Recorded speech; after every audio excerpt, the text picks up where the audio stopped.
Halo pemirsa Kitab Mawas Diri.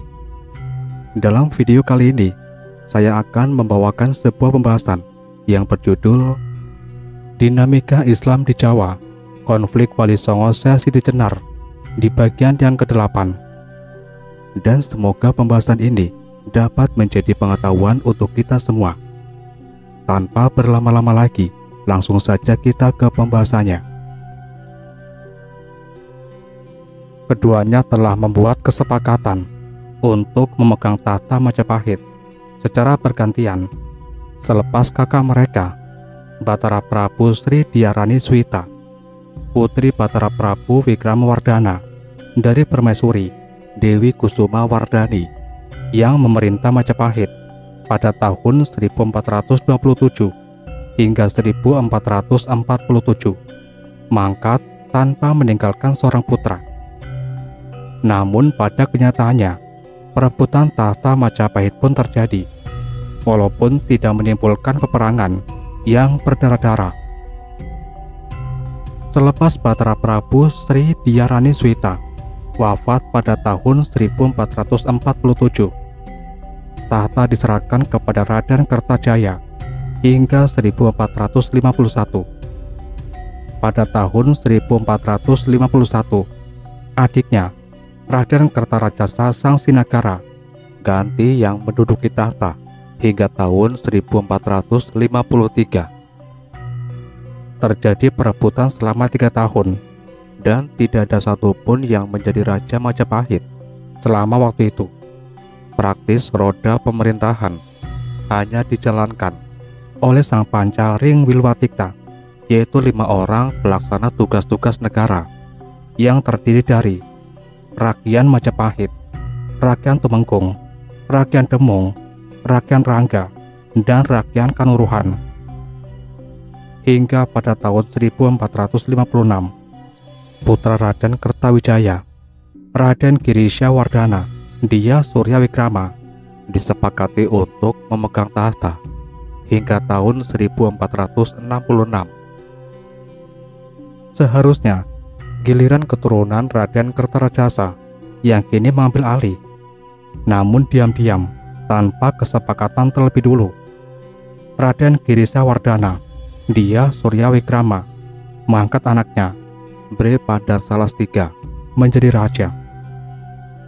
Karuan saja pengangkatan ini menimbulkan sengketa dalam Keraton Majapahit hingga Bre Pandan Salastika telah mengambil gelar sehingga Wikramawardhana Diya Suraprabaya meninggalkan keraton pada tahun 1468.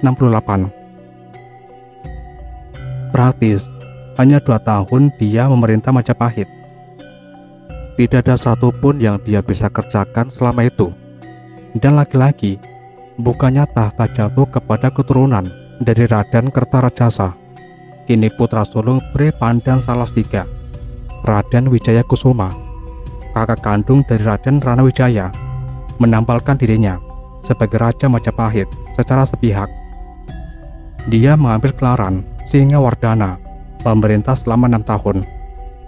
Pada tahun 1474, dia mangkat. Setelah mangkatnya Raden Wijaya Kusuma, kini giliran keturunan Raden Kertarajasa naik tahta. Putra bungsu Raden Kertarajasa, yaitu Raden Kertabumi, yang selama ini menjadi raja di Kelingpun, memegang pemerintahan Majapahit. Namun baru 4 tahun dia memegang tahta, Majapahit diterpa kehancuran. Putra Raden Kertabumi yang lahir dari selir Cina, yang bernama Raden Hasan, telah memeluk agama Rasul dan terkenal pula dengan gelaran Panembahan Cimpun, menyerang keraton Majapahit dan Majapahit jatuh. Putra selir yang tidak mempunyai hak apa-apa atas tahta telah berani merebutnya. Bahkan tidak hanya merebut tahta, tapi juga menghancurkan kedaulatan Majapahit, memboyong segala kebesaran Majapahit ke tempat baru, ke daerah pesisir utara Jawa, Demak Bintoro. Sedangkan Majapahit sendiri telah berubah menjadi sebuah negara bagian yang dikuasakan kepada seorang Cina Muslim yang bukan berdarah raksasa sama sekali. Nyolaiwa diangkat sebagai Raja Majapahit bawahan Demak. Merasa sebagai keturunan sang raksasa, sang Amur Bumi, Ken Angrok, leluhur Raja-Raja Majapahit, Raden Rana Wijaya, putra kedua Pri Pandan Salatiga, yang memegang kendali wilayah Daha. Pada 6 tahun kemudian, menggempur Majapahit boneka tersebut. Dia dibantu oleh kakak Raden Kertabumi, putra sulung Raden Kertawijaya, Raden Wijaya Parakrama dari Jinggan.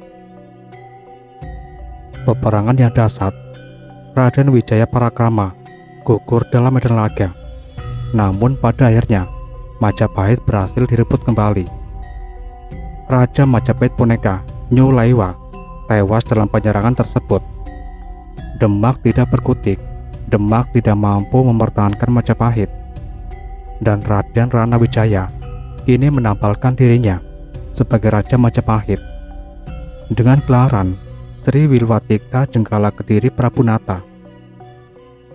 Majapahit di Trowulan dipindahkan ke Daha, sehingga kini Raden Rana Wijaya dikenal sebagai Batara Majapahit Ring Daha. Dan Batara Majapahit Ring Daha telah berkirim nawala kepada Ki Ageng Pengging, nawala yang berisi ajakan untuk merebut tahta Majapahit yang masih digegahi Panembahan Jimpun di Demak. Nawala yang merencanakan apabila nanti berhasil menjebol Demak, maka bumi Jawa akan dibagi menjadi 2 wilayah. Wilayah barat yang akan diserahkan kepada Ki Ageng Pengging sebagai keturunan Raden Kertarajasa, dan wilayah timur akan dipegang oleh Raden Rana Wijaya sebagai keturunan Raden Kertawijaya. Ki Ageng Pengging kini resah.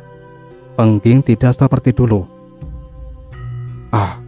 Telah banyak yang berubah, bahkan teramat banyak. Iya Kang, aku tahu. Walaupun baru sekali ini aku ke Pengging. Apa yang kamu tahu tentang kebesarannya, tentang prajurit-prajuritnya yang gagah? Dari mana kau bisa tahu? Angin membawa kabar, berembus-embus ke sudut-sudut Jawa. Percayakah kamu akan warta itu? Tidak, karena lain halnya yang aku lihat sendiri. Kamu kecewa, sangat kecewa. Dan tahukah kamu seberapa aku kecewa?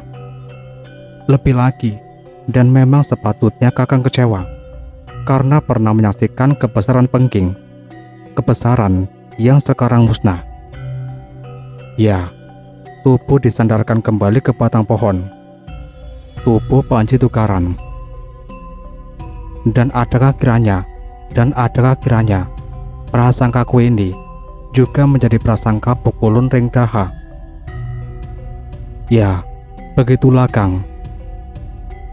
Pukulun Ring Daha yang menyangka-nyangka dengan penuh kebanggaan. Sebuah Pengging yang gagah perkasa, yang tanggap, tanggon, yang agung dan besar, yang hendak diajak bergabung dengan Daha untuk memukulkan gada bersama-sama kepada Demak. Betapa salah sangkaan Pukulun Ring Daha jika melihat Pengging sekarang, dan akan bertambah malu mendengar kekambangan Pukulun Ki Ageng Pengging. 2 orang utusan Daha yang tengah beristirahat dalam perjalanan pulang merotok-rotok kecewa. Hari masih siang, dan cahaya matahari tak mampu menembus daun serta dahan pohon yang merimbun di tengah hutan itu. 2 ekor kuda tercancang kuat di sebuah batang pohon yang tidak begitu besar, nampak menikmati kesejukan yang mengada. Sesekali menjejak-jejakkan keempat kakinya, atau mengibas-ngibaskan ekornya, mengusir serangga yang hendak menempel pada tubuh mereka. Berasa percuma kita mengemban tugas ini, Kang. Panji Tukaran mendelik, kemudian bangkit dari bersandar begitu mendengar keluhan Kan Wergola. Tak patut berkata seperti itu. Kan Wergola menutup mulut, matanya mengamati keadaan sekitar, mata yang penuh kecewa. Dan Panji Tukaran kembali menyandarkan tubuhnya. Ucapan pukulun gagang pengging tadi, Gang. Aku tahu perasaanmu. Ucapan yang mengkerdilkan hati. Sudah, tidak usah diingat-ingat. Bagaimana bisa? Kini ganti Panji tukaran yang terdiam. Di Daha, kita mendengar semangat yang dikobar-kobarkan. Di Daha kita melihat prajurit-prajurit berlatih keras, berkeringat, terkilir, lebam, bahkan terluka. Di Daha, kita menyanyikan lagu-lagu kejayaan, mengibarkan panji-panji Majapahit dengan dada gemuruh dan air mata yang menitik. Ken Wergola menelan ludah. Kita berharap saat melangkahkan kaki keluar Daha akan mendapat hal serupa di Pengging. Melihat nyala semangat di mata prajurit Pengging, melihat mereka berlatih, lebam, kesakitan, terkilir, berkeringat-keringat. Tapi apa yang terlihat? Para prajurit mencangkul lumpur sawah, mencampuki kerbau-kerbau mereka, menancapkan mata bajak. Kau lihat itu? Ah, bukan musim tanam sekarang. Tapi itulah yang mereka kerjakan selama ini. Ken Wergola menyandarkan tubuhnya di sebuah batang pohon, dan pukulun ring Pengging tidak lagi duduk dengan gagahnya, tidak lagi menggenggam keris dan kencang, tidak lagi mengangkat wastranya. Tempat pelatihan sepi, sanggar pemujaan yang mendadak ramai. Banteng telah berubah menjadi gerbong. Pengging telah menyerah, saut Panji tukaran. Ya, sebelum bertempur. Dan itu berarti tak ada lagi yang bisa kita harapkan dari Pengging. Hembusan nafas penat jiwa raga. Keduanya mendadak diam dalam kekecewaan. Suara burung hutan kini yang meningkahi, sesekali suara kera-kera. Kediaman mereka terus berlanjut. Hanya mata saja yang masih enggan diam, menatap rimbunya dedaunan, dengan pikiran yang menerawang, teraduk-aduk kegalauan dan kekecewaan. Pupus 9 Eka Caraka. Kuda-kuda berbelok arah, tidak memasuki pusat kota Kudus, melainkan terus bergerak ke barat, ke arah sungai. Tidak terlalu kencang larinya, tapi cukup untuk menarik perhatian banyak orang yang kebetulan berada di jalanan. Kuda-kuda yang meringkih kelelahan. Begitu aliran sungai tampak di depan mata, keringat telah menyimbahi sekujur tubuhnya. Binatang kuat itu telah sampai pada batas tenaganya, dan kuda-kuda pun berhenti. Ringkikan susul menyusul terdengar, meningkai suasana sungai di siang hari itu. Seorang berpakaian wulung turun dari pelana, menepuk-nepuk leher kudanya. Beristirahatlah. Sang kuda mengangguk-angguk lemah. Beberapa orang yang mengiringi melompat turun dari punggung kudanya, menuntun kuda mereka ke tempat teduh dan mencancangnya di sana. Satu orang yang baru saja memancang kudanya, satu orang yang baru saja mencancang kudanya, menghampiri sosok berpakaian wulung yang masih berdiri di samping kuda miliknya. "Kanjeng, mari saya carikan tempat bagi kuda Kanjeng." Kuda beralih tangan, digiring menuju tempat teduh, dan dicancang di sana. Tubuh-tubuh yang semula menyebar, kini bergerak mendekat kepada sosok berpakaian wulung. "Kanjeng," seorang buka suara, "ada tempat landai dan teduh di sana," menunjuk dengan ibu jari. Dan sosok yang dipanggil Kanjeng menoleh ke arah yang dimaksudkan. Dilihatnya tempat landai dan teduh, dan kakinya segera melangkah. Semua pun mengikuti. Sosok berpakaian wulung yang tak lain adalah Syekh Malaya Kusuma atau Susunan Kalijaga berhenti tepat di tempat yang ditunjuk santrinya.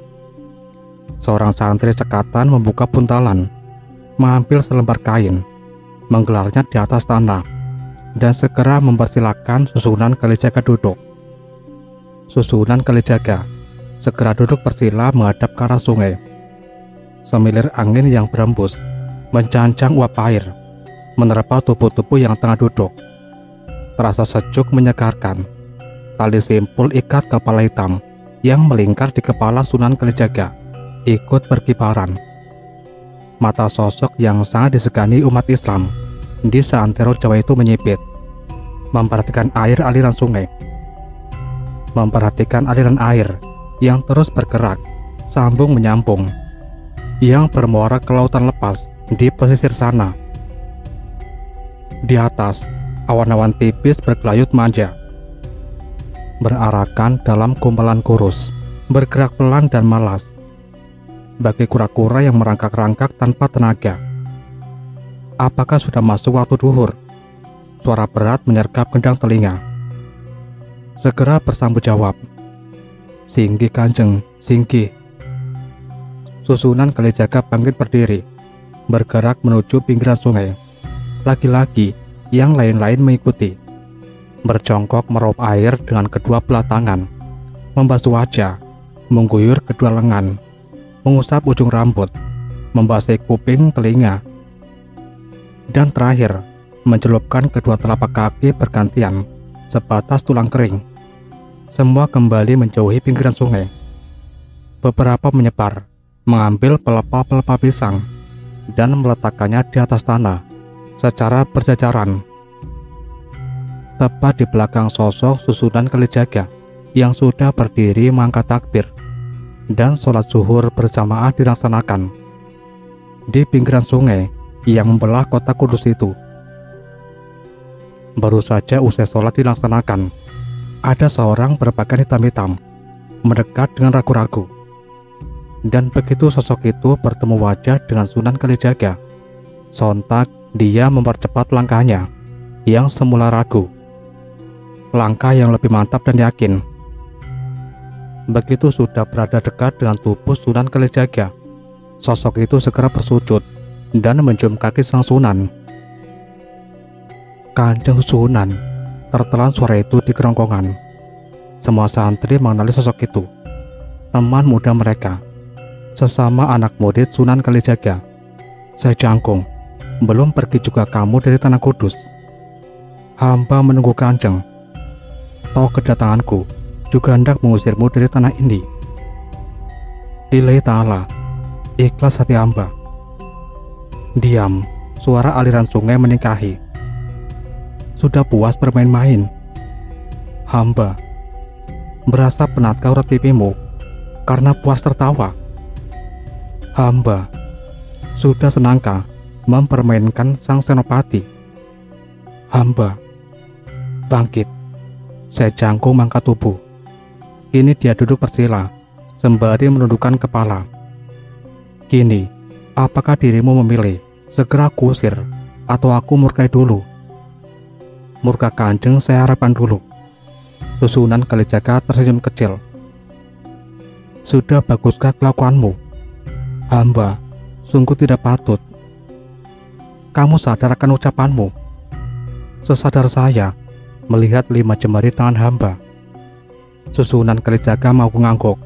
"Baiklah, saatnya aku usir kamu. Singgih, pergilah ke alas mentoak, carilah seorang yang tengah duduk di tengah alang-alang. Jangan berhenti mencari sebelum kamu temukan dia. Dan jika sudah kau temukan, tunggulah di sana hingga aku sendiri datang menemuimu." Saya Jangkung memberi sembah hormat. "Nah, sekarang pergilah. Gusti Allah akan melindungimu." Saya Jangkung meraup kaki Sunan Kalijaga dengan kedua telapak tangannya, kemudian menyembah sejenak. Lantas dia beranjak dari silanya. "Assalamualaikum." Salam terlontar dari bibirnya. "Waalaikumsalam." Bersambut balasan dari Sunan Kalijaga dan semua santri. Dan Saya Jangkung segera menelikung, pergi meninggalkan berpasang-pasang mata yang menatapnya, melangkah tegap mengarah ke selatan, menuju pesisir selatan Jawa. Ketika tubuh Saya Jangkung sudah tak terlihat lagi, Susunan Kalijaga memutar tubuhnya perlahan. Yang semula memunggungi para santrinya, kini beradab kepada para santrinya. "Dengarkan," pelan Susunan Kalijaga berucap. Para santri segera memasang telinga mereka baik-baik akan apa yang bakal diucapkan oleh guru mereka. kelak akan muncul jebeng atau anak emas serupa jangkung, sehingga orang-orang akan kesulitan untuk membedakan mana jebeng jangkung yang hidup sekarang dan mana jebeng jangkung yang hidup sesudahnya. Para santri menunduk. Dan jebeng jangkung yang hidup nanti juga berlaku serupa, bermain-main di Panti Kudus. Kediaman sejenak tercipta. Sosoknya telah melihat pasana Taningsat atau tempat persembunyian zat Tuhan, namun belum bisa membuka hijab atau tirainya. Dia telah melihat johar awal atau mutiara pertama itu, namun belum bisa memasukinya, belum sepenuhnya mengalami sendiri. Biarlah seiring lelaku yang terus dijalankannya, insya Allah hidayah Gusti akan tercurah kepadanya. Beberapa santri mengangguk-angguk pelan. Susunan Kalijaga menarik nafas pelan. Kemudian, sifat-sifat para nabi telah dia alami. Kanjeng Nabi Adam telah dia sadari merasuk pada hatinya. Hati yang kosong, jernih, murni tanpa tercampuri oleh keliaran kehendak. Kanjeng Nabi Yesus, Nabi Syed, telah dia sadari merasuk pada otaknya. Otak yang tajam, cerdas, tanpa tercampuri pikiran-pikiran liar. Kanjeng Nabi Musa telah dia sadari merasuk pada perkataannya, perkataan yang jujur dan lurus. Kanjeng Nabi Isa telah dia sadari merasuk pada nafasnya, nafas yang murni, yang senantiasa menghirup dan mengeluarkan asma Allah.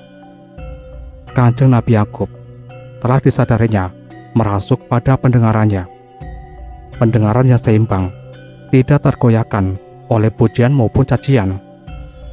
Kanjeng Nabi Yusuf telah disadarinya ada pada wajahnya, wajah yang gilang gemilang karena terliputi zatnya. Kanjeng Nabi Daud, dia telah sadari telah ada di suaranya, suara yang indah yang merupakan firman-firmannya. Kanjeng Nabi Sulaiman telah dia sadari ada di kekuatannya, kekuatan yang berasal darinya semata, kekuatan yang bukan milik siapa-siapa kecuali miliknya. La haula wala quwata illa billah. Tiada daya kekuatan kecuali atas kekuatannya. Kanjeng Nabi Ibrahim telah dia sadari berada pada nyawanya, nyawa yang sebenarnya hanya miliknya, bagiannya. Kanjeng Nabi Idris telah dia sadari berada di rambutnya, keindahannya, keindahan yang hanyalah miliknya. Semua santri mendengarkannya dengan taksim. Kanjeng Nabi Ayub telah disadarinya ada pada ususnya, ada pada tempat yang menampung segala makanan hasil kerja manusia, kebendaan, keduniawian, tempat yang bisa mencerna mana yang bermanfaat dan mana yang tidak bermanfaat, menampung, memilah, dan memilih telah dia sadari, karena kesadaran zat telah ada padanya. Dan para sahabat dan Ahlul Bait telah disadarinya ada merasuk pada tubuhnya. Kanjeng Sayyidina Utsman yang kaya raya, penyokong, penyumbang, peneguh ada pada tulangnya. Begitulah dirinya telah menjadi peneguh, penyokong, penyumbang kehidupan. Kanjeng Sayyidina Umar yang pemberani, disadarinya ada pada dagingnya yang menutupi, melindungi dengan lemak-lemaknya. Begitulah dirinya telah menjadi pelindung kesadaran sesama, menyelamatkan dari benturan kesalahan yang bisa membawa cedera. Kanjeng Sayyidina Abu Bakar telah disadarinya ada pada darahnya yang memberikan hidup dengan sifat cairnya, sifat yang tidak kaku, yang lembut. Begitulah dirinya yang telah mampu memberikan hidupnya dengan penuh kelembutan, cermin dari Ar-Rahim, Maha Pemberinya. Kanjeng Sayyidina Ali, dia sadari ada pada kulitnya yang memperindah tubuh,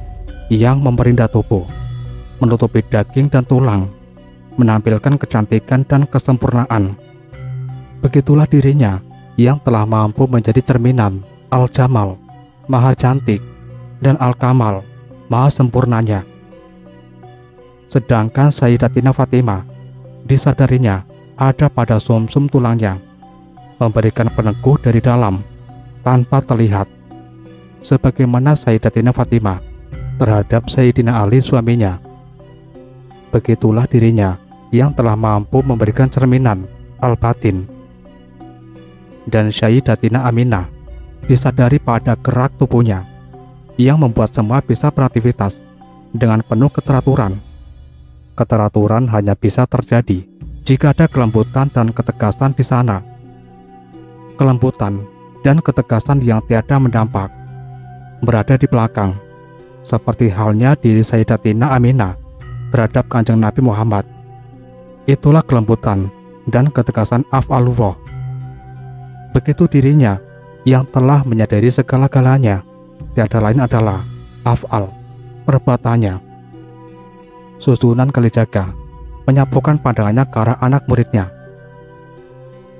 Cahayaku ya Muhammad, panduluku Rasul, cahaya kesadarannya adalah cahaya dari yang terpuji, dan penglihatan kesadarannya adalah penglihatan dari sang utusan. Yang terpuji dari sang utusan Muhammad Rasulullah tak lain adalah ingsun ini. Santri susunan Kalijaga mengangguk-angguk taksim. Dan apa yang telah dialami oleh Ceping Jangkung, seyogyanya kalian insafi pula pada diri kalian. Para santri memberikan sembah. Matahari sudah bergerak ke barat. Kita lanjutkan perjalanan. Kita akan ke Gunung Muria dulu. Semua mengangguk patuh. Susunan Kalijaga yang terlahir dengan nama Pangeran Santi Kusuma atau Raden Sahid adalah putra kedua dari Pangeran Santi Badra, seorang keturunan Bri Lasem I, Rajasa Dwita Indu Dewi, adik Batara Prabu Hayam Wuruk, Raja Majapahit yang kesor itu. Bri Lasem I, Rajasa Dwita Indu Dewi, yang dinikahi oleh Raden Larang atau Rajasa Wardana, melahirkan Raden Badrawardana. Raden Badrawardana melahirkan Raden Wijayabadra. Raden Wijayabadra melahirkan Raden Badranala. Raden Badranala melahirkan Pangeran Wirabraja dan Pangeran Santi Badra. Pangeran Santi Badra menikahi Raden Ayu Retno Dumila, putri kedua Adipati Tuban V, Arya Adikara, yang memerintah Tuban pada tahun 1404 hingga 1450. Semenjak itu, Pangeran Santi Badra yang diangkat sebagai Rakian Tumenggung Tuban memperoleh gelaran Tumenggung Wilwatikta pada tahun 1448. Putra pertama Pangeran Santi Badra atau Tumenggung Wilwatikta lahir di Lasem. Ketika huru-hara di Tuban tengah terjadi, putra ini diberi nama Pangeran Santi Puspa. 2 tahun kemudian, pada tahun 1450, lahir putra kedua beliau, diberi nama Pangeran Santi Kusuma. Kelahiran Pangeran Santi Kusuma bertepatan dengan diangkatnya ayahnya, Pangeran Santi Badra, menjadi Adipati Tuban V, menggantikan mertuanya. Ketika Pangeran Santi Kusuma kecil, mulai belajar mengaji, dia mendapat sebutan Raden Sahid. Namun ternyata Raden Sahid kecil tumbuh menjadi seorang anak nakal. Dia suka berkeliaran ke tempat-tempat sabung ayam dimanapun di kota Tuban. Jika tengah diadakan pertandingan sabung ayam, dapat dipastikan Raden Sahid senantiasa hadir di sana. Menyabung ayam diselingi menenggak tuak adalah pekerjaan sehari-harinya. Uang bukanlah masalah bagi Raden Sahid. Menang atau kalah tidak menjadi soal. Banyak para penyabung yang suka jika ayamnya ditantang bertanding melawan ayam putra dari Adipati Tuban itu. Jika mereka menang, kucuran uang kopok akan mengisi pundi-pundi mereka. Jika mereka kalah, Taurung masih bisa menikmati minuman-minuman tuak bersama Raden Sahid. Dan hal itu mereka dapatkan secara cuma-cuma. Kelakuan Raden Sahid lama-lama membuat geram ayahnya, Tumenggung Wilwatikta. Apalagi ketika mendengar Raden Sahid juga suka pergi ke tempat-tempat lacur. Kemarahan Adipati Tuban tak lagi tertahankan. Sungguh suatu aib. Majapahit mengumbar birahinya kepada wanita yang tidak sederajat, wanita sudra yang tak bermoral. Pada puncaknya, ketika Raden Sahid berusia 14 tahun, dia diusir dari istana Tuban. Raden Sahid diiringi abdi setianya meninggalkan Tuban untuk memenuhi kesenangannya akan sabung ayam, menenggak tuak dan bermain wanita lacur. Mereka seringkali melakukan perampasan paksa kepada para saudagar kaya. Sejak itu, Raden Sahid dikenal dengan nama Brandal Lokajaya. Nama Brandal Lokajaya menjadi terkenal di santero Tuban. Banyak para berandal mengikuti padanya, sedia jadi bawahannya, mengabdi dan tunduk di bawah telapak kakinya. Di gerombolan Brandal Lokajaya benar-benar sangat ditakuti di Tuban. Raden Sahid muda berkembang dalam dunia hitam. Tidak ada satupun orang Tuban yang tidak mengenalnya, dan tidak satupun berandal kroco yang tidak gemetar jika namanya disebut. Setiap kali ada peristiwa perampasan, perampokan, maka gerombolan Brandal Lokajaya dipastikan sebagai pelakunya. Para saudagar yang hendak singgah di Tuban menjadi takut dan tidak lagi merasa aman. Dan hal ini membuat Tumenggung Wilwatikta serasa mukanya dicoreng dengan arang. Dan ketika Lasem dan Pamotan terkena imbas keganasan gerombolan Brandal Lokajaya, karuan saja Tumenggung Wilwatikta tidak akan bisa diam. Dia sudah merencanakan menghabisi gerombolan berandal tersebut hingga akarnya. Tak peduli putranya sendiri sebagai kepala gerombolan. Mendengar rencana Tuban hendak menggasak gerombolan Brandal Lokajaya, Susunan Benang, putra pertama almarhum Sunan Ngampel Denta, segera menghadap ke Tuban. Dia memohon agar bisa diikut sertakan dalam penyerbuan tersebut. Mula-mula Adipati Tuban menolaknya. Namun, ketika Susunan Benang menawarkan sebuah rencana halus untuk menundukkan Raden Sahid, Adipati Tuban menyetujui permohonannya. Sampai di sini dulu pembahasan kita kali ini. Dan nantikan kelanjutan pembahasan ini di video berikutnya. Tetap di channel Kitab Mawas Diri.